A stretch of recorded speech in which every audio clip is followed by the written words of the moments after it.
All right, get ready because today we're taking a deep dive into some seriously thought-provoking stuff. We're going to be exploring the body as like a map, Yes. specifically through this thing called the Law of One. Yeah. And to really get this, we're going deep into excerpts from a bunch of Law of One texts.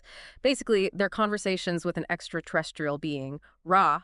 Wait, extraterrestrial. Are we talking aliens here? Yep.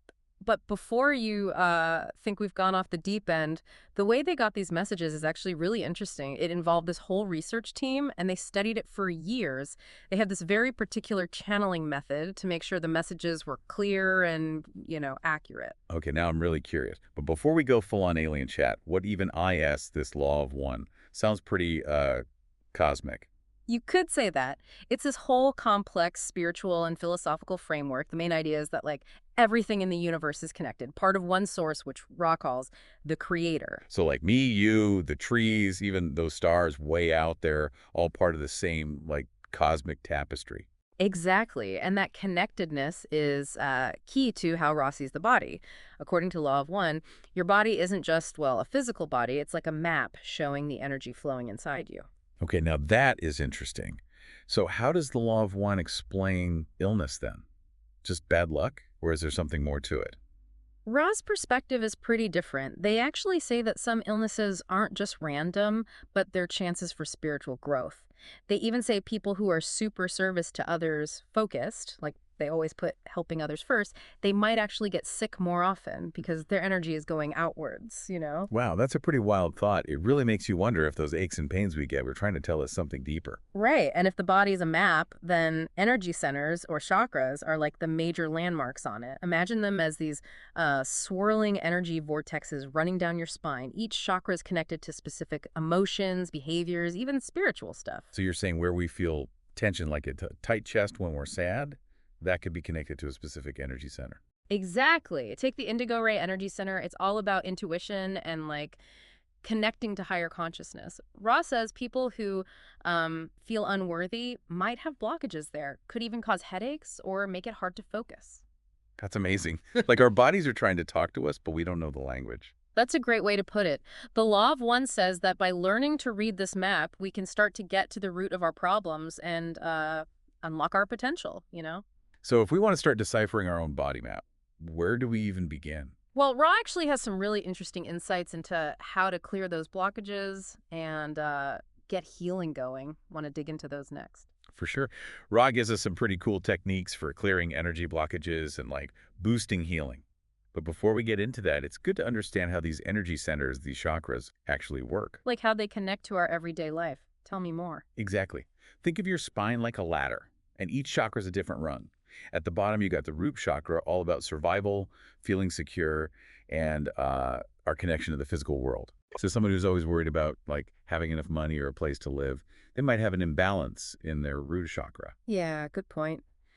Then moving up the ladder, we have the sacral chakra down in the pelvic area. It's about creativity, sexuality, and expressing your emotions. Makes sense. I've heard people who have trouble expressing how they feel often hold a lot of tension in their hips. Yeah, Could that be connected? absolutely. Then we get to the solar plexus chakra around the stomach. This one's connected to willpower, self-esteem, and personal power. Ah, the solar plexus. I always think of it as that gut feeling when something feels right or wrong. Exactly. It's that inner strength and intuition. And if it's blocked, it can show up as digestive problems, low self-worth, even feeling powerless in your life. This is really making sense. What's next on our chakra ladder? Next is the heart chakra, right in the middle of your chest. You probably guessed it. It's all about love, compassion, and connecting with other people. Seems pretty straightforward. Heartbreak, trouble forgiving, or even feeling lonely would probably show up here, Yeah, right? right on. Then we go up to the throat chakra, which is about communication, expressing yourself, speaking your truth. I bet people who like hold back their opinions or have trouble saying no could have blockages here. Exactly. And finally, we get to the indigo ray chakra, also called the third eye, which we talked about before. It's the center of intuition, insight, and connecting to higher consciousness. This is the one that's often connected to psychic abilities, right? Exactly. Blockages here can cause headaches, make it hard to focus, even make you feel disconnected from your inner voice. Okay, and we can't forget the crown chakra, the one at the very top of the head. Right. The crown chakra is all about our connection to the divine, that sense of purpose and spiritual understanding. So someone feeling lost, without direction, or like they're not connected to something bigger, might have a blockage in this energy center. Exactly. Now, this is just a basic overview. Each chakra is super complex and affects different parts of us. This is fascinating, but I'm starting to feel a little overwhelmed. How do we even start to deal with these potential blockages? It sounds like a lot. Don't worry, it's not about mastering all 7 chakras overnight. Ra's big on a gradual approach. Actually, they suggest focusing on one chakra at a time, starting with the root chakra and going up from there. Okay, that feels a bit more manageable. What kind of techniques did Ra actually recommend for clearing these blockages? One of the simplest but most powerful is visualization. Ra says to imagine light flowing into each energy center, cleaning it out. So if I'm working on my heart chakra, I'd picture like emerald green light filling up my chest and getting rid of any negativity. Exactly. Another big one is breathwork. Ra talks about how important intentional breathing is for moving energy and getting back in balance. I've heard about deep breathing exercises for stress. Is that kind of like what Ra's talking about? It's definitely in line with that. Deep, conscious breathing can help calm your mind, let go of tension, and open up that energy flow in your body. This is making so much sense. It's like we have these powerful tools inside us. We just got to learn to use them. Exactly. And there are tons of other techniques too, like chakra healing with hands, using crystals to align your energy, even using specific colors, sounds, and smells that go with each chakra. Wow. So there's a whole toolbox of techniques we can try out.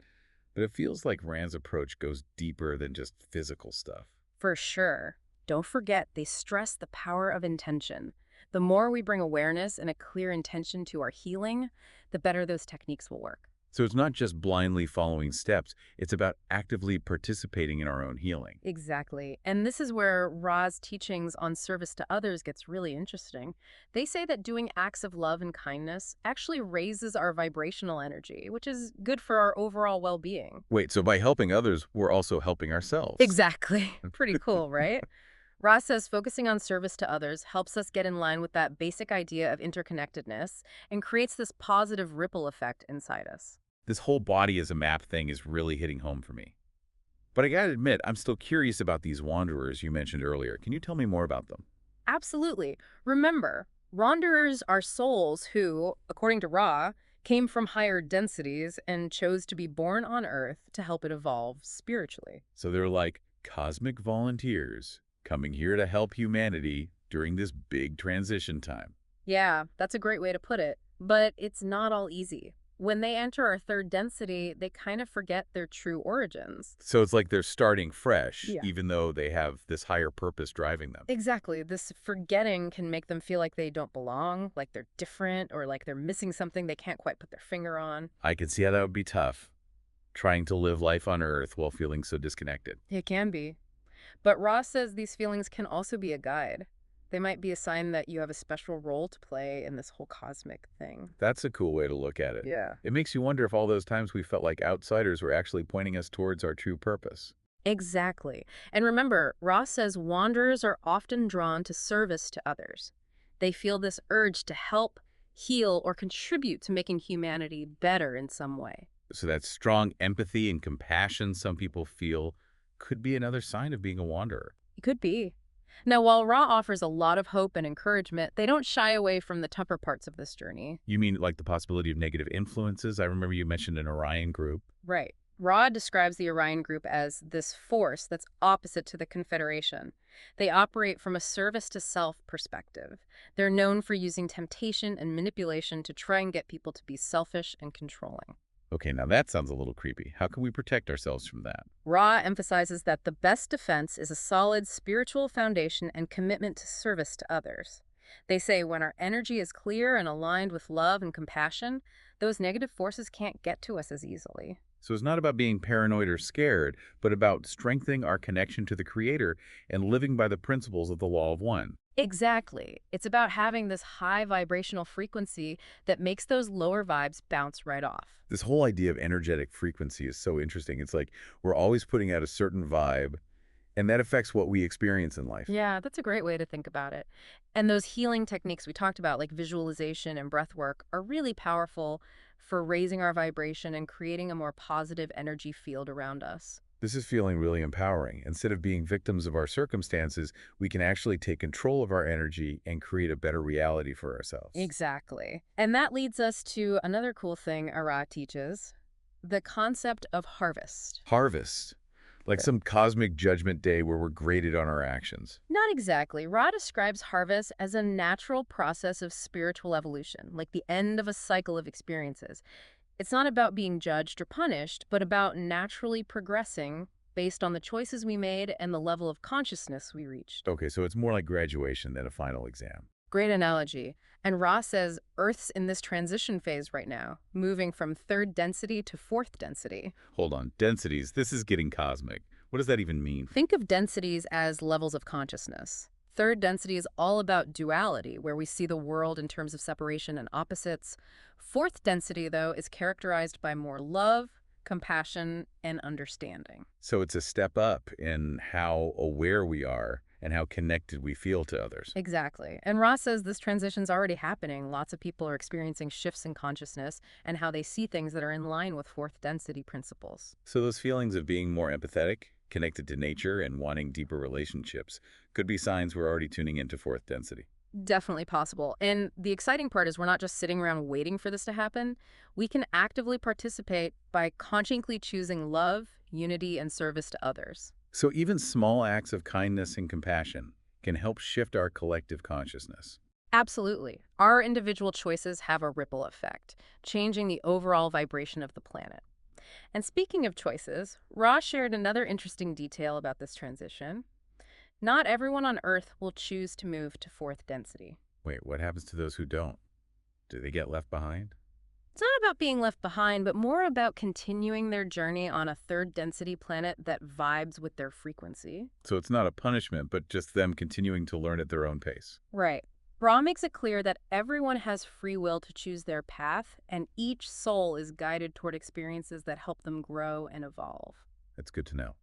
But if Earth's going through this huge transition, what kind of changes can we expect? Will it be smooth sailing, or are we in for some rough patches? Well, Ross says there might be some challenges and disruptions during this time. They mention things like earth changes, upheaval in society, and the difference between service to others and service to self becoming even stronger. Okay, so it might not be easy. Sounds like we're in for a bit of a wild ride. You could say that.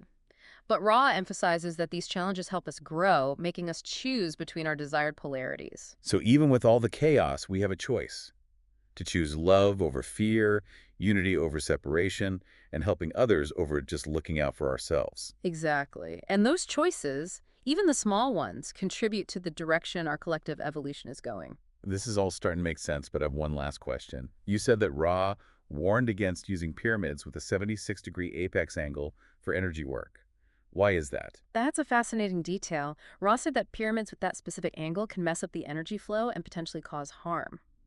They were big on approaching any kind of energy work with caution, respect, and really understanding how it all works. So it's not about blindly following steps or wanting quick fixes, but about doing our research, finding guidance from trustworthy sources, and proceeding carefully and thoughtfully. Exactly. That goes for everything about our journey with the Law of One. It's not about sticking to every single word, but using it as a way to explore, discover ourselves, and ultimately become more aware and in control of creating our own reality. This deep dive has been packed with information and insights. We've covered everything from the basics of the Law of One to the body as a map, energy centers, service to others, wanderers, pyramid energy, and even this big cosmic transition we're all going through. It's pretty amazing how all these seemingly separate concepts come together to create a bigger picture of who we are, where we're headed, and the incredible power we have to shape our own destiny. It's a perspective that encourages us to question what we think we know, expand our consciousness, and actively participate in our own evolution. And if you take away just one thing from this deep dive, I hope it's this. Your body's talking to you. Are you listening? That's a great place to wrap things up. It's an invitation to pay attention, to tune in, and to go on a journey of self-discovery, guided by the wisdom of our own bodies and the fact that everything is connected.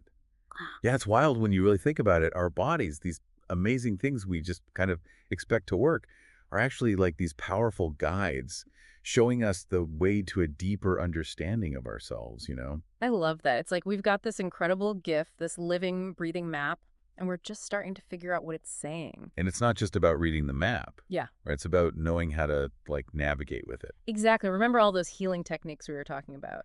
Visualization, the breathing stuff, crystals, even using sound and color. It's like having all these tools to clear out those energy blocks and get back in balance. SIS, like a whole cool box. Oh, But with so many options, it can be kind of overwhelming, you know? Where do you even start? I totally get that. I think the key is to approach it with curiosity. Just experiment a little. What feels right to you? What feels like it makes sense intuitively?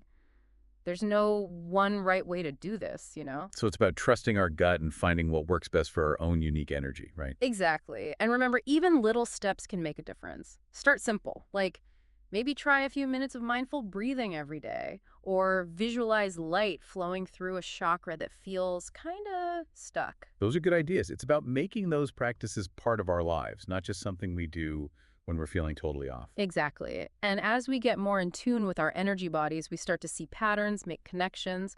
We might realize that, say, certain emotions always show up in a specific part of our body, or that some things drain our energy while others make us feel energized. Wow, that's pretty cool. It's like becoming an energy detective, looking for clues and then adjusting things based on what we find. Love that analogy. And the more we understand this system, the more we can actually take charge of our well-being. It's realizing we're not just along for the ride, we're actually active participants who can shape our own experience. Absolutely. And don't forget, as we heal ourselves, we're also helping to heal, well, everyone. That's where that service to others thing comes in again, right? Mm. Sending out love, compassion, understanding. It's not just about us, it's about contributing to the positive energy of the whole planet. Exactly. It's realizing that we're all connected and that even the smallest actions can have a ripple effect. This whole deep dive has been eye-opening. It's given us a whole new way of seeing our bodies, our health, even our place in the universe. And as we wrap things up here, I hope you're feeling a sense of, I don't know, wonder and possibility. The body is truly an amazing thing, and learning to read its map is a journey of self-discovery that can lead to some really incredible healing and transformation. Yeah, and it's a journey that encourages us to push past limitations, embrace the fact that we're all connected, and step into our full potential. Thanks for joining us for this deep dive into the body as a map. We'll see you next time.